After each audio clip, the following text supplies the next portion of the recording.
दुश्मन का दुश्मन दोस्त होता है, ये तो आपने सुना ही होगा। लेकिन राजनीतिक गलियारों का क्या कहना है, क्योंकि आज दोस्त का दोस्त दुश्मन हो गया है। हम बात कर रहे हैं चिराग पासवान, बीजेपी और नीतीश कुमार की, जो एक खेमे में तो हैं लेकिन वो अब बट गए हैं। जेडीयू की आशंका सच साबित होती दिख रही है। जेडीयू नेतृत्व को लगता था कि चिराग पासवान के ऊपर बीजेपी का हाथ है, तभी नीतीश कुमार और बिहार की सरकार पर सवाल उठा रहे हैं। चिराग पासवान लगातार सीएम नीतीश पर हमला बोलते रहे, लेकिन बीजेपी चुप रही। चुनाव के समय भी जब चिराग पासवान ने जेडीयू के सभी उम्मीदवारों के खिलाफ अपना कैंडिडेट उतारा, तब भी बीजेपी के नेता बचकर ही बयान देते रहे। बीजेपी कहती रही कि बिहार एनडीए में चिराग पासवान अब नहीं है, लेकिन केंद्र के सवाल पर भाजपा नेताओं को सांप सूंघ जाता था।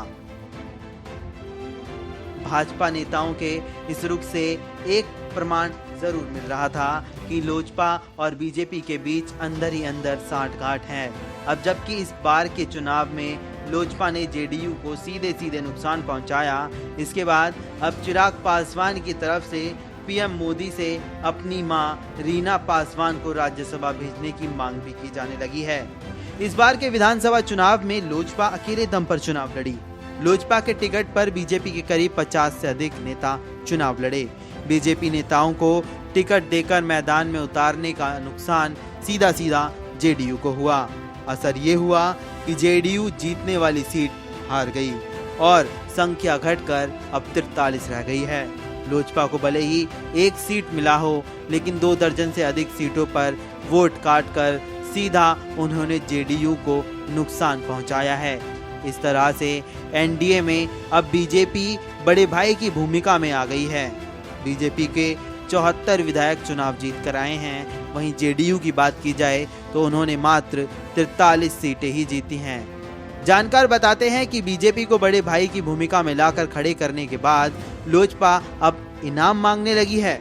रामविलास पासवान के निधन से खाली हुई सीट लोजपा सुप्रीमो अपनी मां और स्वर्गीय रामविलास पासवान की पत्नी रीना पासवान के लिए मांग रहे हैं। चिराग ने अपने नेताओं से इसकी मांग शुरू करवा दी है। चिराग की हरी झंडी मिलने के बाद लोजपा के नेता भाजपा और पीएम मोदी से राज्यसभा की सीट रीना पासवान को देकर रामविलास पासवान को सच्ची श्रद्धांजलि अर्पित करने की बात कर रहे हैं। लोक जनशक्ति पार्टी के प्रधान महासचिव डॉक्टर शाहनवाज अहमद कैफी ने कहा कि लोजपा के संस्थापक स्वर्गीय रामविलास पासवान के निधन के बाद राज्यसभा की जो सीट खाली हुई है, वो उनकी धर्मपत्नी को देना उन्हें सच्ची श्रद्धांजलि होगी। 8 अक्टूबर को लोजपा के संस्थापक रामविलास पासवान का निधन हो गया था, जिसके बाद लोजपा के खाते में आई राज्यसभा सीट खाली हो गई है। लोजपा के प्रधान महासचिव ने प्रधानमंत्री से विनम्र निवेदन करते हुए कहा कि उक्त खाली सीट से उनकी धर्मपत्नी रीना पासवान को उम्मीदवार बनाते हुए स्वर्गीय रामविलास पासवान जी को सच्ची श्रद्धांजलि अर्पित कर अपनी दोस्ती को इतिहास के सुनहरे अक्षर से लिखकर अमर कर दें।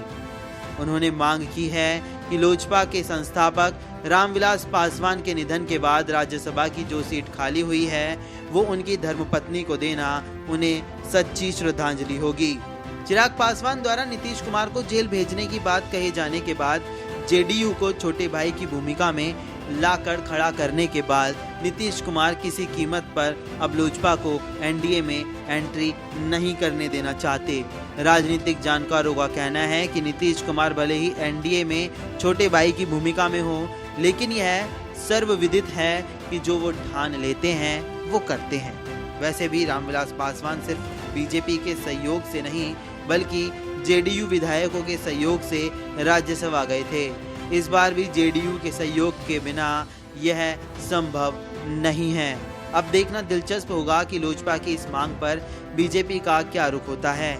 अगर बीजेपी ने रामविलास पासवान के निधन से खाली हुई सीट एक बार फिर से लोजपा को देती है, तो यह बात प्रमाणित हो जाएगी बीजेपी ने ही लोजपा को आगे किया था। साथ ही बिहार में एनडीए की सरकार पर भी संकट के बादल मंडराने लगे हैं। ब्यूरो रिपोर्ट, न्यूज़ नशा।